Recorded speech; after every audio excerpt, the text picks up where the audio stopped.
Segunda carta de Paulo aos Coríntios, capítulo 12, de 7 a 10. E para que não me ensoberbecesse com a grandeza das revelações, foi-me posto um espinho na carne, mensageiro de Satanás, para me esbofetear, a fim de que não me exalte. Por causa disto, 3 vezes pedi ao Senhor que o afastasse de mim. Então ele me disse: a minha graça te basta, porque o poder se aperfeiçoa na fraqueza. De boa vontade, pois, mais me gloriarei nas fraquezas, para que sobre mim repouse o poder de Cristo. Porque pelo que sinto prazer nas fraquezas, nas injúrias, nas necessidades, nas perseguições, nas angústias, por amor de Cristo. Porque quando sou fraco, então é que sou forte. Queridos irmãos, conta uma história de um homem muito pobre. Aquele homem desejava fazer um cruzeiro. E quando ele era jovem, ele então começou, depois de ter visto um anúncio, e aquele passou a ser o sonho dele, viajar numa espécie de um navio transatlântico. Então, o sonho que ele tinha foi então sendo colocado em prática quando ele começou a trabalhar muito. E ele começou a juntar centavo por centavo, economizando, sacrificando até mesmo necessidades pessoais, para então poder juntar um pouco mais os seus recursos e poder ir a uma agência de viagens e ali comprar uma passagem naquele transatlântico, naquele navio famoso, para fazer então o cruzeiro. Então, sabendo que os seus recursos já estavam agora suficiente para ir a uma agência de viagem, ele pegou o seu dinheiro, foi a uma agência de viagem, e ali ele pagou o bilhete, ele pagou a sua viagem. Mas, meus amados irmãos, na história conta que, sabendo que ele teria poucos recursos, porque ele já tinha gastado todo o seu dinheiro para aquela viagem, ele então, com o pouco dinheiro que sobrou, ele foi a um supermercado e ali ele comprou alguns pães com creme de amendoim. Foi o suprimento dele. E chegou o dia, ele entrou naquela embarcação, naquele navio, para fazer o cruzeiro. E aquela emoção, aquela euforia, ele estava vibrando com cada situação, com cada detalhe, né? Da sua entrada naquele transatlântico até o quarto onde ele havia de ficar. Mas conta a história que aqueles primeiros dias foram dias maravilhosos, foram dias de brisa fresca, foram dias de realização de um sonho. Era o sonho dele. Todos nós temos um sonho. E, queridos irmãos, de repente, aquela viagem começa então a se tornar uma viagem um pouco difícil. Quando aquele homem, ele percebeu que os pães estavam mofando. Então ele começou a sentir fome. E ele chega para um garçom e diz assim: olha, eu não estou suportando mais e eu faço qualquer coisa para ter uma comida decente. Eu estou com fome, eu preciso me alimentar. E o garçom olhou para ele e disse assim: mas meu senhor, o senhor não tem um bilhete? E ele disse: sim, certamente, respondeu o homem. E disse o garçom: o senhor não sabia? O senhor pode comer de tudo o quanto quiser neste transatlântico, de todas as comidas luxuosas deste transatlântico. Meus amados irmãos, muitos cristãos vivem como aquele homem, não sabendo das ilimitadas provisões que possuem em Cristo, andam comendo migalhas velhas. Mas não há necessidade de se viver assim. Tudo que poderíamos querer ou necessitar está incluído no preço do ingresso que nós temos. E ele já foi pago por Jesus Cristo de Nazaré na cruz do Calvário. Essa história é contada por John MacArthur Jr. E meus amados irmãos, como é bom meditar na palavra de Deus e percebermos então na sua contextualização. Paulo experimentou a graça de Deus de uma maneira tão maravilhosa, tão gloriosa, como poucos assim o fizeram na história da igreja. Paulo suportou, ele mesmo em meio aos sofrimentos, mas ele recebeu a graça de Deus sobre a sua vida. Poucos passaram pelos sofrimentos que Paulo passou na sua história. Poucos de nós, meus amados irmãos, e quando Paulo estava vivendo neste contexto, que a palavra de Deus fala sobre o tal espinho na carne, naquele momento o Senhor lhe deu, então, uma das verdades mais profundas da revelação bíblica. A minha graça te basta. Deus falou para Paulo: a minha graça te basta. Queridos irmãos, aquela maravilhosa revelação se estende até nós hoje em dia, a todo crente. Mas ela foi dada em um contexto de sérias dificuldades, de sérios problemas, de aflições, de perseguições, de fraquezas humanas.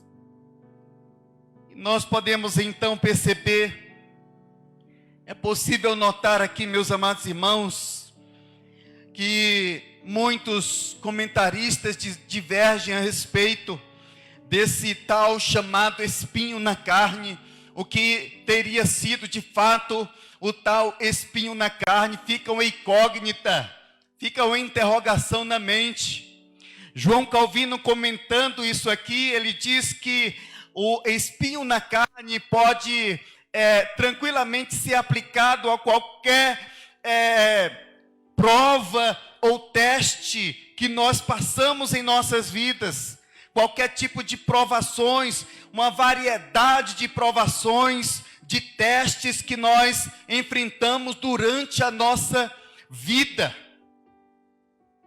Agora cá entre nós, poucos dos servos de Deus têm vivido livre de pelo menos uma espécie de limitações, de empecilho, de fraqueza, de oposição. Poucos de nós passamos sim, enfrentamos sim, qualquer situação, problemas na vida, dificuldades, intempéries que se levantam de repente, seja na saúde, seja na vida financeira, seja numa afronta humana, seja qual for o empecilho, a fraqueza, enfim, não importa. O que mais importa é que a graça de Deus é melhor do que a vida. Queridos irmãos, a palavra graça, ela aparece no Novo Testamento cerca de 170 vezes. E isso traz-nos a ideia de que esta palavra ela expressa a multiforme graça de Deus sobre as nossas vidas. A multiforme graça de Deus. A graça de Deus nos sustenta. A graça de Deus abre a nossa visão. A graça de Deus nos alimenta durante a caminhada. A graça de Deus, ela serve de amparo. Ela serve de escudo. A graça de Deus nos basta. E ela é suficiente, meus irmãos, em primeiro lugar, para afastar o orgulho de nós. O versículo 1, 2 e 3, quando fala que Paulo, então, ele foi lá no céu, ele teve visões, ele viu grandes coisas, inefáveis, como diz o texto no versículo 4, e de repente, no versículo 7, nós podemos perceber aí o que o texto diz: e para que não me ensoberbecesse com a grandeza das revelações, foi-me posto um espinho na carne, mensageiro de Satanás para me esbofetear, a fim de que não me exalte. A finalidade era para que Paulo não se exaltasse. Ele viu, ele teve uma visão gloriosa, ele teve um encontro com Deus. E é interessante que o texto no versículo 4 diz que Paulo foi arrebatado ao paraíso e ouviu palavras inefáveis. Era muito possível então, queridos irmãos, que Paulo, ele de alguma maneira agisse de maneira arrogante, prepotente. Mas Deus então usa de maneira pedagógica a sua graça como sendo suficiente. Deus usa até mesmo oposição e sofrimento para nos ensinar o caminho da humildade. Queridos irmãos, isso para que nós de fato pareçamos mais com Ele. O projeto de Deus é nos tornar mais semelhantes a Cristo. É que você olhe e veja como Cristo, ouça como Cristo, ande como Cristo. Dispense a graça de Deus como Cristo, através da sua vida. Então, diante do foco, queridos irmãos, da condição decaída em que nós vivemos, quando nós recebemos qualquer tipo de projeção, de elogio, qualquer coisa que possa fazer insuflar o nosso ego, seja em qualquer área da vida, na empresa, em casa, na sociedade, na igreja até mesmo, há uma facilidade muito grande de nós esquecermos de glorificar a Deus e querermos a glória para nós mesmos. Então, o espinho na carne Deus permitiu sobre a vida de Paulo para lhe frear, para frear Paulo, porque ele poderia ir longe demais. E Deus então se utiliza desses recursos para nos fazer frear, para que nós façamos a vontade dEle, para que nós troquemos a nossa vontade pela vontade dEle, para que nós troquemos os nossos pensamentos, nossos planos, nossos projetos de vida pelos de Deus. E após haver recebido, então, era muito possível que Paulo, depois que teve aquele momento, ele se exaltasse, que ele se ensoberbecesse. Mas o projeto de Deus não era que Paulo se exaltasse. E da mesma forma, meus amados irmãos, nunca foi projeto de Deus que nós nos exaltemos, que nós nos orgulhemos, que nós venhamos agir com soberba, com arrogância em nossas vidas, em momento algum. O projeto de Deus não é que nós, pelo fato de estarmos indo mais à igreja, orando mais, jejuando mais, fazendo mais a obra de Deus, não é projeto de Deus que nós nos orgulhemos que nós nos sintamos melhores do que os outros. Não é vontade de Deus. Era muito possível que Paulo de fato se exaltasse. Como é fácil a gente se exaltar, né? Aí a pessoa começa a estudar, vai para uma faculdade, vai fazer algum curso, de repente se sente já o superior. E aí então perde a noção e acaba agindo com arrogância, porque conseguiu um pouquinho de conhecimento a mais. Como é possível alguém se orgulhar e querer se projetar porque acha que passou por um curso superior, porque tem algum título, achar que pode, ou que é o melhor, e que pode julgar de qualquer maneira a vida dos outros? Não, meus irmãos, nós não podemos. Não é vontade de Deus. Se é uma facilidade de fato que nós temos, é de nós nos exaltarmos pela nossa cultura, pela nossa aparência. Talvez nos exaltarmos pela nossa posição, pelos status quo que nós temos em nossa vida, quem sabe, pela projeção que Deus nos concedeu chegar a ter. Não é vontade de Deus que eu seja arrogante. Então Deus pega Paulo e coloca um limite sobre Paulo. Queridos irmãos, nós costumamos buscar a glória dos homens em nossa humanidade caída. Nós não precisamos buscar a glória dos homens. Nós devemos buscar, sobretudo, se nós estamos vivendo na verdade, obedecendo a palavra, porque somente a Deus toda a honra e toda a glória, exclusivamente a Deus. João disse isso, né? Que eu diminua, que tu cresça e que eu diminua. E aqui vale lembrar então, meus amados irmãos, que se Deus nos ama, Paulo era uma preciosidade nas mãos de Deus. Paulo faz 3 viagens missionárias.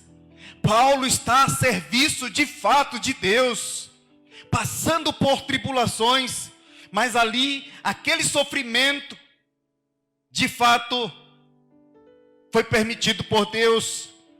E se Deus nos ama, Ele colocará até mesmo, quem sabe, um espinho hoje em nossa carne, se é que não já temos, para frear o nosso coração, para que ele não venha pender para a carne, para que nós não venhamos nos exaltar.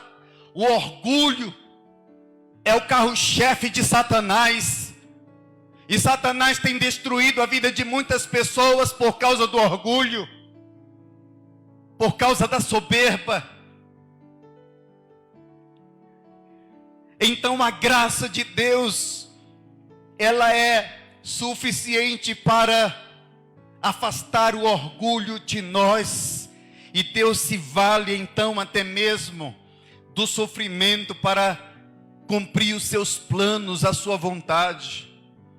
Às vezes nós passamos, meus irmãos, por situações difíceis em nossas vidas e não sabemos, temos perguntas: por que aconteceu, o que é que aconteceu, o que eu fiz de errado para que tudo isso, toda esta carga de sofrimento venha sobre a minha vida.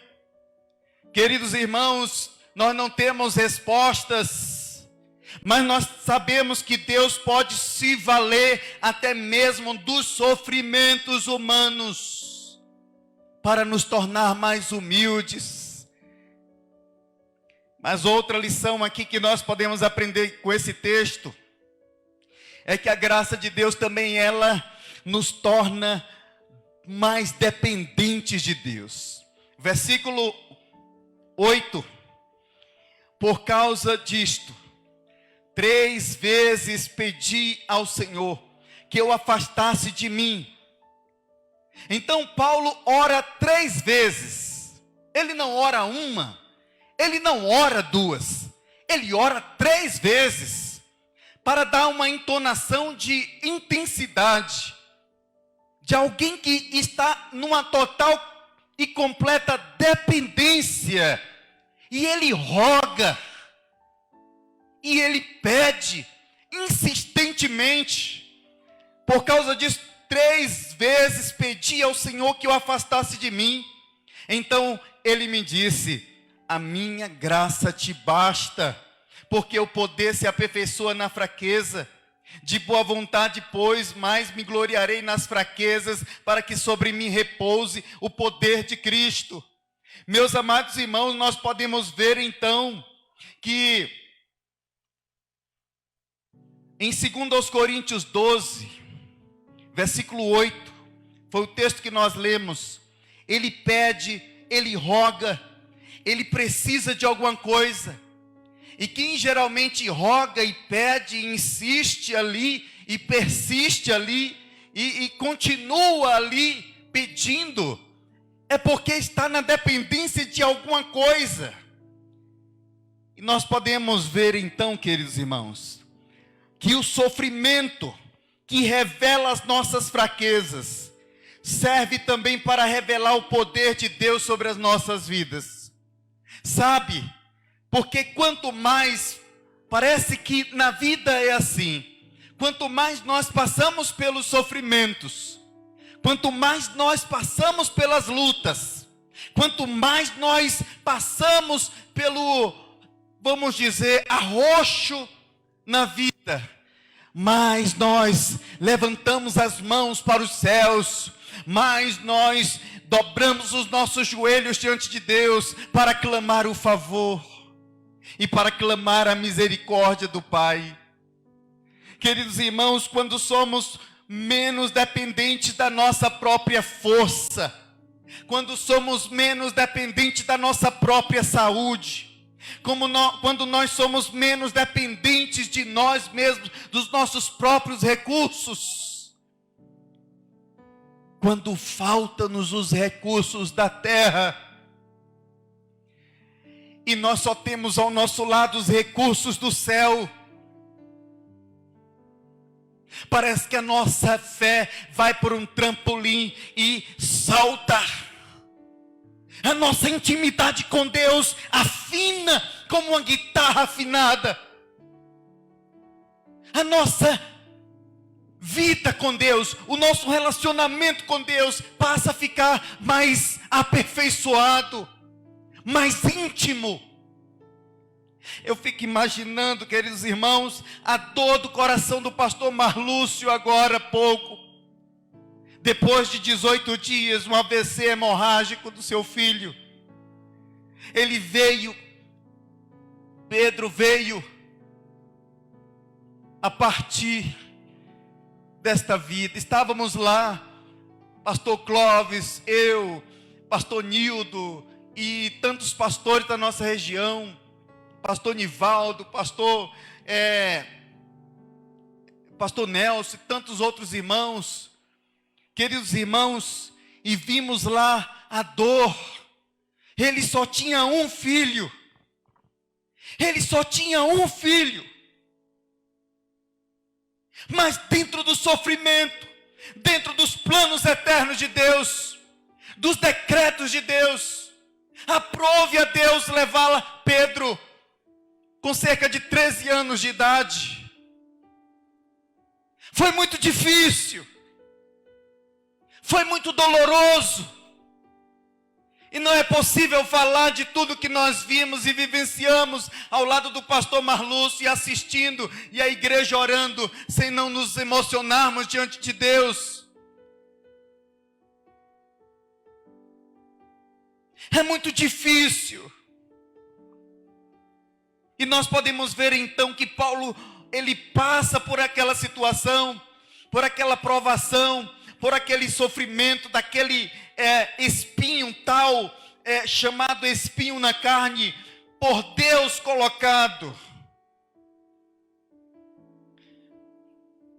Para que Paulo pudesse depender mais do Senhor.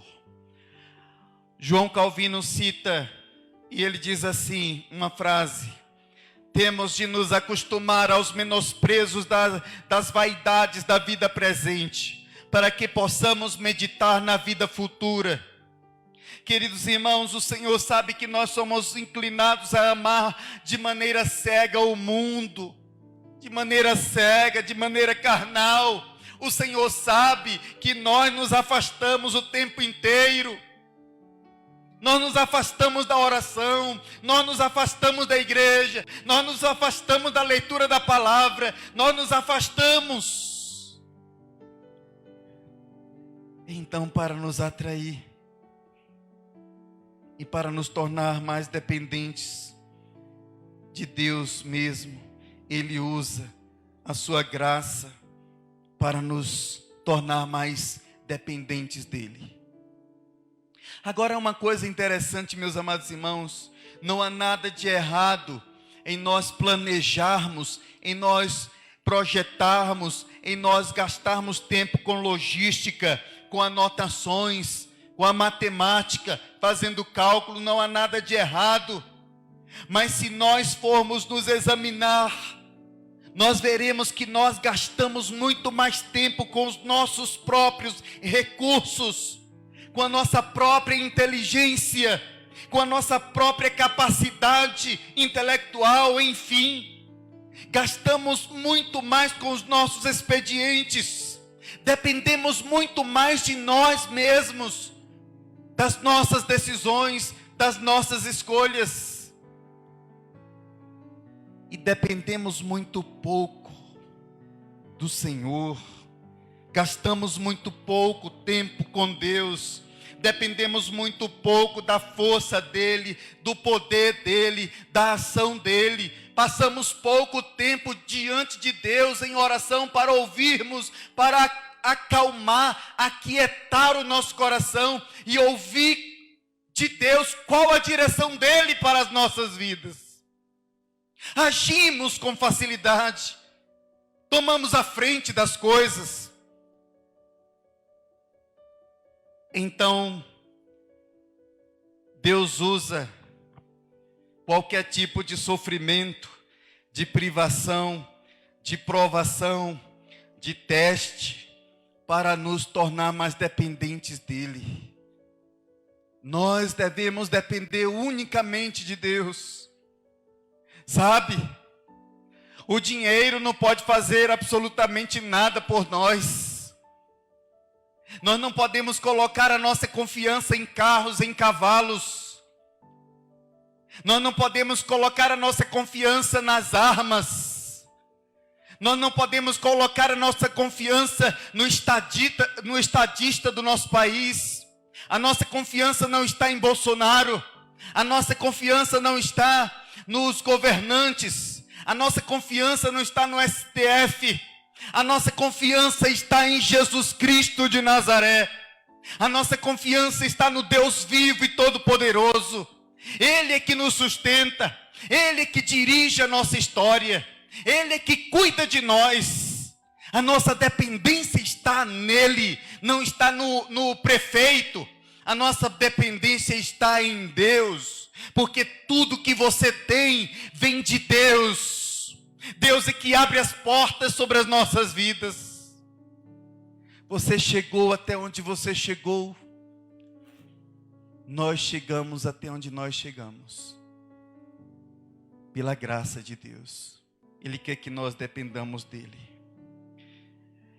Em terceiro e último lugar, meus irmãos, a graça de Deus é suficiente para nos tornar felizes, contentes em toda e qualquer situação tempestuosa. Versículo 10. Quando Paulo ouve: a minha graça te basta. Olha só, Deus diz para Paulo: a minha graça te basta. E aí Paulo então entende a palavra de Deus. E o versículo 10 diz: olha a atitude de Paulo. Pelo que sinto prazer nas fraquezas, nas injúrias, nas necessidades, nas perseguições, nas angústias por amor de Cristo, porque quando sou fraco, então é que sou forte. Queridos irmãos, a graça de Deus é suficiente para deixar-nos felizes, contentes em toda e qualquer situação. Lá em Filipenses, no capítulo 4, versículo 4, o apóstolo Paulo chega a dizer assim: alegrai-vos sempre no Senhor. Outra vez vos digo, alegrai-vos, pelo que sinto prazer. Isso aqui entra em conflito com a teologia dos nossos dias. É interessante, meus amados irmãos, que a atitude aqui de Paulo é uma atitude expressamente, uma atitude de contentamento, mesmo com o espinho na carne, mesmo com as dores, mesmo com algum problema que ele estava vivendo. Paulo, as atitudes dele de contentamento aqui nesse texto, entra em conflito com as atitudes da sociedade moderna dos nossos dias, porque a sociedade hoje pensa que a felicidade consiste em gozar de circunstâncias agradáveis, e que e de possuir muitos bens na vida. Então, para muitos cristãos, o viver uma vida tranquila e guardada das dificuldades é a maior expressão da graça de Deus. Mas nós sabemos que não é verdade. Não é verdade. É interessante que enquanto que os textos mais carregados de emoção, meus amados irmãos, escritos por Paulo, em sua segunda carta aos Coríntios, é do capítulo 10 ao capítulo 13.